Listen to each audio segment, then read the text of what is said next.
मंत्री श्री संजीव उपाध्याय जी, अरविंद चौहान जी, आरपी निरंजन जी, आज के इस कार्यक्रम में उपस्थित भारतीय जनता पार्टी और सहयोगी दलों के सभी पदाधिकारी और जालौन जनपद से जुड़े हुए सभी मेरे उपस्थित बहनों और भाइयों, दीपावली के ठीक पहले मुझे जालौनी माता भगवान वेदव्यास रक्तदंडिका मंदिर, बैरागढ़ मंदिर और सूर्य कुंड की पावन धरा जालौन में आने का सौभाग्य प्राप्त हुआ है। इस अवसर पर लगभग 1900 करोड़ रुपए की परियोजनाओं का सौगात जनपद जालौन वासियों को प्राप्त हो रहा है। इसके लिए आप सबको हृदय से बधाई देता हूं।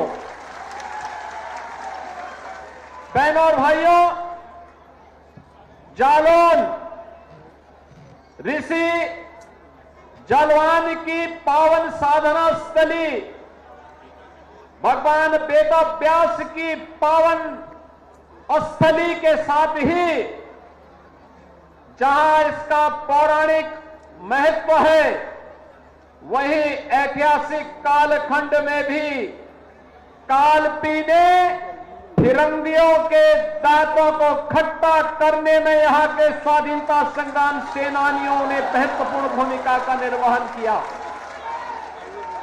कालपी आज भी उसका एक जीवंत उदाहरण हम सबके सामने है। और ऐसी पावन धरा पर दीपावली के ठीक पहले आने का सौभाग्य प्राप्त हो तो ये तो सोने में सुहागा है, और उसी सोने में सुहागा का आनंद लेने के लिए कालपी के हमारे हस्तशिल्पियों के द्वारा हैंडमेड कागज इस जनपद को एक नई पहचान दिलाती है। और हमने वन डिस्ट्रिक्ट वन प्रोडक्ट के माध्यम से उसे एक अलग पहचान देने का काम किया है। और आज इसीलिए जब मुझे इस जनपद में आने का सौभाग्य प्राप्त हुआ तो मैंने बाहर लगी हुई प्रदर्शनी के माध्यम से उन सबको देखने का प्रयास भी किया। जालौन की एक और विशेषता है, अन्य जनपदों को यह सौभाग्य नहीं प्राप्त होता है। 5-5 नदियां एक साथ यहां पर प्राप्त मिलती हैं। यमुना, चंबल, सिंध, पहुंच और क्वारी, ये 5 नदियां पंचनदा के रूप में यहां के आध्यात्मिक और धार्मिक महत्व के साथ साथ यहां की ऐतिहासिक पृष्ठभूमि को भी हम सबका ध्यान आकर्षित करती है। बहनों और भाइयों, और इसीलिए हमारी सरकार ने तय किया है, अगर बुंदेलखंड एक्सप्रेसवे आपके जालौन जनपद के बीच से निकली है तो पंचनदा का प्रोजेक्ट भी बना करके जालौन जन लहाते हुए खेतों को एक बार फिर से सबसे उर्वरा भूमि के रूप में बदलने का काम हम करेंगे। मैं धन्यवाद दूंगा आपको कि लगातार सम विषम परिस्थितियों में सामना करते हुए भी आप लोगों ने विकास को प्राथमिकता दी और विकास की सोच रखने वाले जनप्रतिनिधियों के साथ खड़े होकर के उन्हें विजयी बनाने में अपना योगदान किया। आज उन्हीं जनप्रतिनिधियों के परिश्रम का कारण है कि 1800-1900 करोड़ रुपए की परियोजनाएं आज जनपद जालौन को उपहार के रूप में प्राप्त हो रही है। बहनों और भाइयों, जब अच्छी सरकार आती है तो अच्छी सरकार विकास भी लेकर के आती है, रोजगार भी लेके आती है, सुरक्षा भी प्रदान करती है, हर एक तबके के लिए स्वावलंबन का मार्ग भी प्रशस्त करती है। लेकिन जब सरकार बुरी होती है तो सरकार ऐसे ही समस्या खड़ी कर देती है जैसे 2017 के पहले पहचान का संकट प्रदेशवासियों के सामने आया था। अनुमान करिए 17 के पहले क्या होता था। 2017 के पहले चाचा भतीजे की जोड़ी वसूली के लिए निकल पड़ती थी।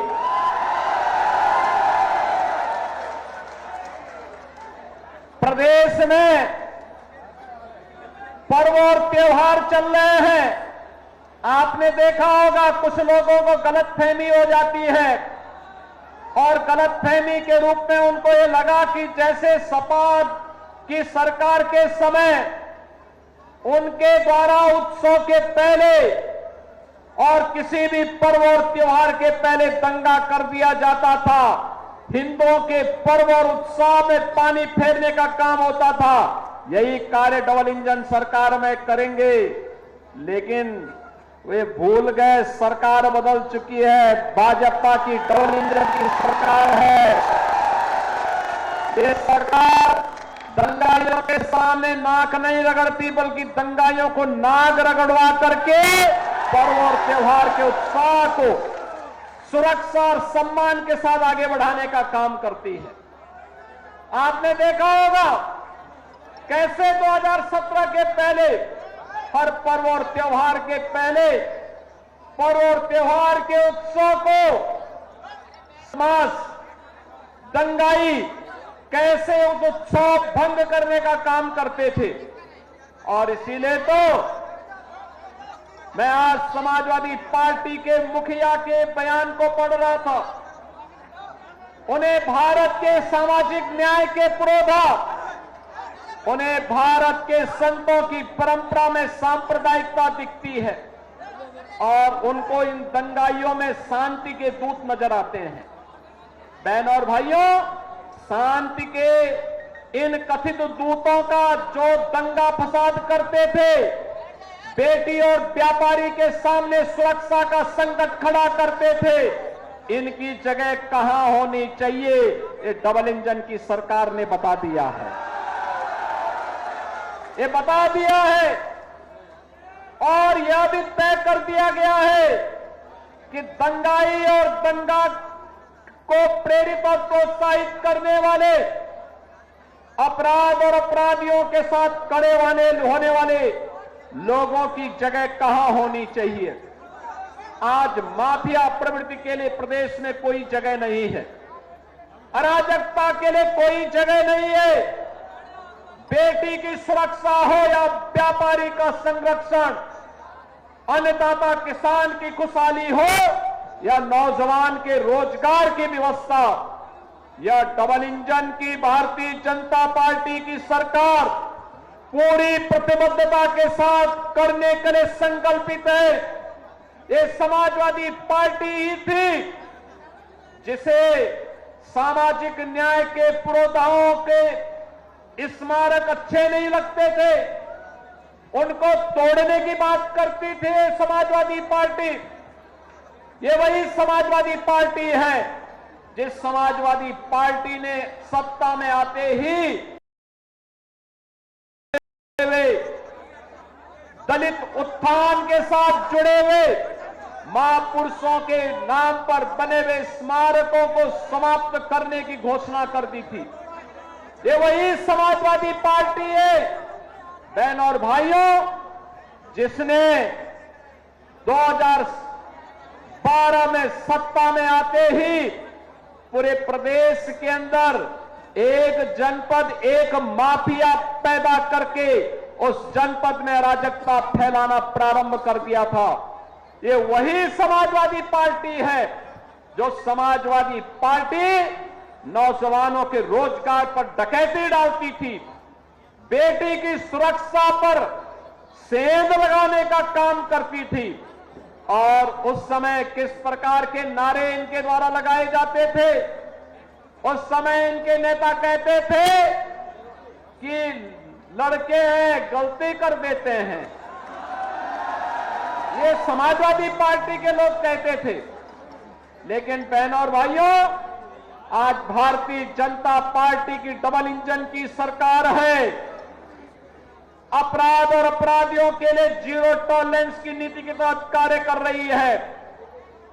अगर बेटी की सुरक्षा में सेंध लगाया तो मान करके चलिए कि अगले चौराहे पर यमराज उसका इंतजार कर रहा होगा। अगर किसी गरीब की जमीन पर कब्जा करने का दुस्साहस किया तो ये मान करके चलिए कि अगले चौराहे पर कोई दूसरा ही यमराज का दूत उसका इंतजार भी कर रहा होगा। अगर अराजकता फैलाने का कुत्सित प्रयास किया, पर्व और त्योहारों के बीच में रंग में भंग डालने का काम किया, तो फिर मान करके चलिए कि उसको फिर शांति और सौहार्द अच्छा नहीं लगता है। ऐसे लोगों से सख्ती से निपटने के लिए ही पुलिस की जीरो टॉलरेंस की नीति वर्तमान में कार्य कर रही है। और इसीलिए बहनों और भाइयों, आज विकास के पैमाने पर उत्तर प्रदेश एक नए प्रतिमान को स्थापित करता हुआ दिखाई दे रहा है। ये वही उत्तर प्रदेश है जिस उत्तर प्रदेश में 17 के पहले पहचान का संकट था। नौजवान उत्तर प्रदेश का कहीं बाहर जाता था, उत्तर प्रदेश का नागरिक प्रदेश के बाहर जाता था, लोग पूछते थे कहां से है, या तो अगर उत्तर प्रदेश का नाम बता दिया, जालौन का नाम, इटावा का नाम, औरैया का नाम, झांसी या बुंदेलखंड के किसी जनपद का नाम बता दिया, तो बहनों और भाइयों, सामने वाला व्यक्ति फिर सीधी मुंह बात नहीं करता था। कोई नौजवान रोजगार के लिए कहीं बाहर गया है, उत्तर प्रदेश का नाम बोलता था तो उसके सामने संकट खड़ा हो जाता था। लेकिन बहनों और भाइयों, 17 के बाद आज जब कोई भी व्यक्ति उत्तर प्रदेश से बाहर जाता है, उत्तर प्रदेश का कोई नौजवान हो, उत्तर प्रदेश का कोई व्यापारी हो, उत्तर प्रदेश का कोई नागरिक जब उत्तर प्रदेश के बाहर जाता है और बताता है कि मैं उत्तर प्रदेश से हूं, तो सामने वाले के चेहरे पर खुशी छाती है और वह इस बात के लिए भी खुश होता है कि उत्तर प्रदेश जिन लोगों ने बीमारू बनाया था, उनकी बीमार मानसिकता उत्तर प्रदेश को बीमार बना रही थी। डबल इंजन की भारतीय जनता पार्टी की सरकार ने उत्तर प्रदेश को बीमारू राज्य से उभार करके एक विकसित राज्य के रूप में स्थापित कर दिया है। अब उत्तर प्रदेश भारत की अर्थव्यवस्था का ग्रोथ इंजन बनकर के उभरा है। अब उत्तर प्रदेश में नौजवानों को रोजगार यही मिलता है। सरकारी नौकरी आती है तो सरकारी नौकरी पर नौजवान का अधिकार होता है। उत्तर प्रदेश के अन्नदाता किसानों को हर प्रकार की सुविधाएं उपलब्ध करवाई जा रही हैं, व्यापारियों को सुरक्षा उपलब्ध करवाई जा रही है और जीएसटी रिफॉर्म के माध्यम से आम नागरिक को महंगाई से राहत देने का काम भी प्रधानमंत्री मोदी जी के नेतृत्व में होता है। बहनों और भाइयों, यही है डबल इंजन सरकार का लाभ। हर तबके के लिए बिना भेदभाव के काम किया जा रहा है। 2017 के पहले यह सोच उत्तर प्रदेश में जो सरकारें थी उनके पास नहीं थी। उनका अपना एजेंडा होता था, परिवार के बारे में सोचते थे, समाज के बारे में नहीं। प्रदेश को लूटते थे, संसाधनों पर डकैती डालते थे, पर्व और त्योहारों के पहले अराजकता फैलाते थे, विकास के नाम पर आने वाले पैसे को बंदर बांट करते थे। उनके पास इतना समय नहीं था कि जिले जिले में जाकर के विकास की योजनाओं की टो ले सके, गरीब को उसका हक दे सके, गरीब के सिर को ढकने के लिए छत दे सके, किसी बेटी की शादी के लिए सामूहिक विवाह जैसी स्कीम को ला सके। किसी नौजवान के रोजगार के लिए नौकरी उपलब्ध करवा सके, कोई उद्योग दे सके।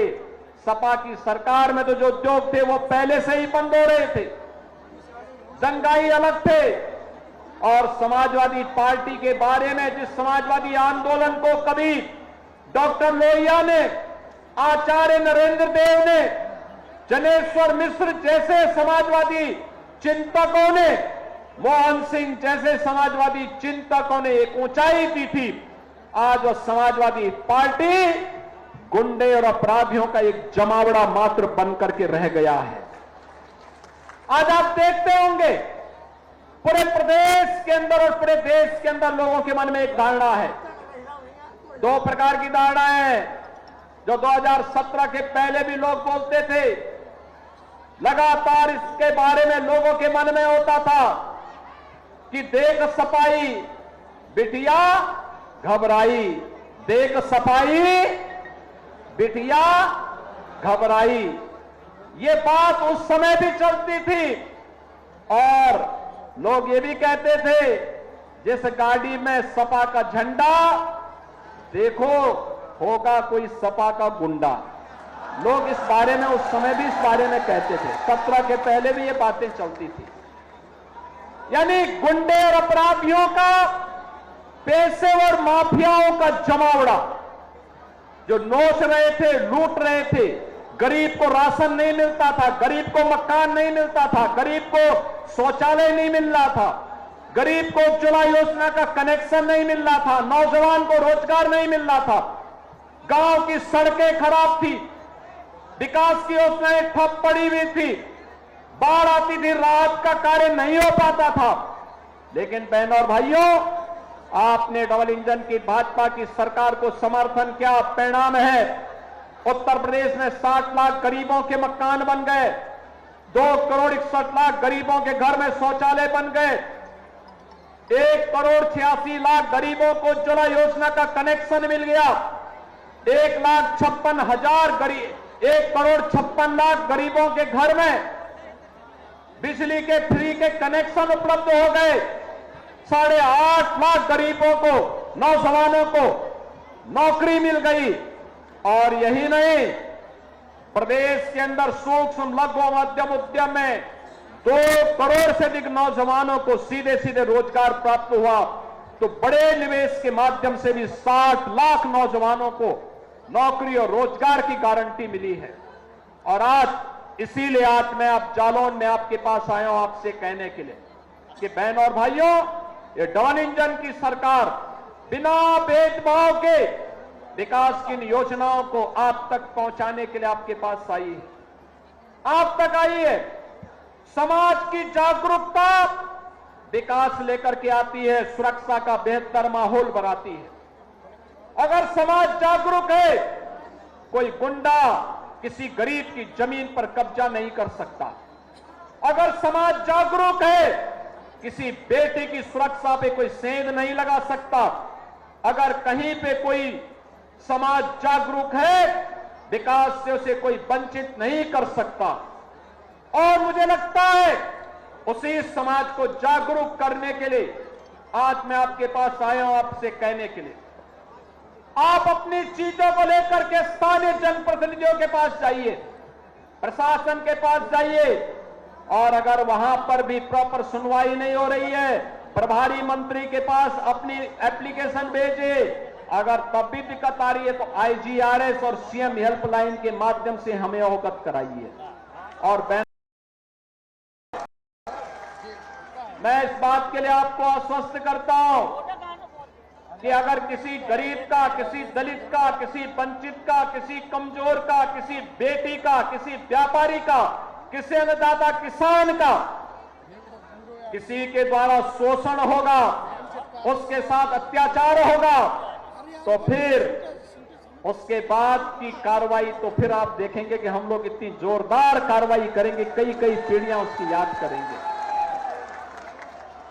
और इसलिए बहनों और भाइयों, आप सबका मैं आह्वान करने के लिए आया हूं। जिस समाजवादी पार्टी ने पहचान का संकट आपको दिया था, जिस समाजवादी पार्टी के द्वारा गुंडागर्दी का एक राज स्थापित किया गया था,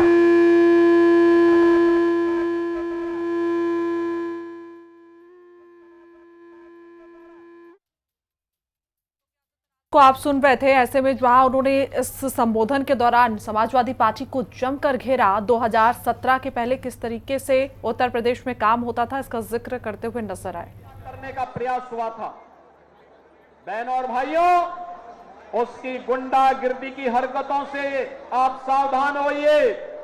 आज इनके पास कोई मुद्दा नहीं बचा है, अब केवल एक मुद्दा इनके पास बचा है, और जिसको ये पहले भी करते थे, वो करते थे जातीय संघर्षों की स्थिति पैदा करना, आपस में लड़ाने की कुत्सित चेष्टा करना। इनकी इस मंशा को सफल मत होने दीजिए। मैं बार बार कहता हूं कि बटेंगे तो एक रहेंगे तो फिर हमें जातिवादी मानसिकता के लोगों के चक्कर में नहीं पड़ना है। अन्यायी अत्याचारी के खिलाफ डट करके लड़ने के लिए तैयार होना है। सरकार आपके साथ खड़ी है। विकास के लिए कोई योजना आती है, विकास का पैसा 100% विकास के कार्य में खर्च हो, यह हम सब का एक संकल्प होना चाहिए, और यही सो संकल्प है जो हमें विकसित भारत की ओर लेकर के जाएगा। बहनों और भाइयों, विकसित भारत के प्रधानमंत्री मोदी जी के संकल्प को आगे बढ़ाने के लिए हमारी सरकार ने विकसित उत्तर प्रदेश के एक संकल्प को आगे बढ़ाया है। विकसित उत्तर प्रदेश का मतलब, उत्तर प्रदेश विकसित होगा तब जब जालौन विकसित होगा। आप जालौन को विकसित देखना चाहते हैं ना? सब लोग विकसित जालौन देखना चाहते हैं। तो विकसित जालौन के लिए आत्मनिर्भर ग्राम पंचायत, आत्मनिर्भर क्षेत्र पंचायत, आत्मनिर्भर जिला पंचायत, आत्मनिर्भर वार्ड और आत्मनिर्भर नगर निकाय भी होना चाहिए। ये भी विकसित होने चाहिए। इसके लिए मैंने पंचायत के, क्षेत्र पंचायत के, जिला पंचायत के, नगर निकायों के सभी जनप्रतिनिधियों के साथ स्वयं भी संवाद किया। उत्तर प्रदेश विधानसभा में लगातार 28 घंटे तक चर्चा चली, और इसके लिए हमने समर्थ पोर्टल पर विकसित उत्तर प्रदेश के लिए उत्तर प्रदेश के नागरिकों से, युवाओं से, अन्नदाता किसानों से, प्रबुद्धजनों से, व्यापारियों से, उद्यमियों से, महिलाओं से, सबसे सुझाव मांगे हैं। आप भी सुझाव देकर के विजन डॉक्यूमेंट उत्तर प्रदेश 2047 के लिए उसमें सहभागी बन सकते हैं। आप QR कोड स्कैन करते हुए अपने सुझाव दे सकते हैं। आपका सुझाव विजन डॉक्यूमेंट यूपी 2047 का पार्ट बनेगा, उसका हिस्सा बनेगा, और उसके लिए आप सबसे मैं आह्वान करूंगा, विकसित उत्तर प्रदेश के लिए विकसित जालौन होना चाहिए। विकसित जालौन के लिए विकसित कालपी होना चाहिए, विकसित कोच होना चाहिए, विकसित उरई होना चाहिए, और इसके लिए हम सब भी सहभागी बने। आज बहनों और भाइयों, जो 1800 करोड़ रुपए की परियोजनाएं आपके यहां दी जा रही हैं, इसमें पेयजल की है, सड़क की है, स्वास्थ्य की है, शिक्षा की है, गोवंश से जुड़ी हुई है, सिंचाई जुड़े हुए तमाम कार्यक्रम हैं जो आने वाली पीढ़ी के लिए एक नए जीवन का उदय होगा। और दीपावली के पहले इस प्रकार के कार्यक्रम दीपावली के उत्साह को और भी उत्साह और मन के साथ भरने में सहायक होंगे। आज के इस अवसर पर एक बार फिर से दीपावली की मंगलमय शुभकामनाएं आप सबके प्रति देते हुए मैं आप सब इस धरा को एक बार नमन करता हूं। आप सबके प्रति अपनी मंगलमय शुभकामनाएं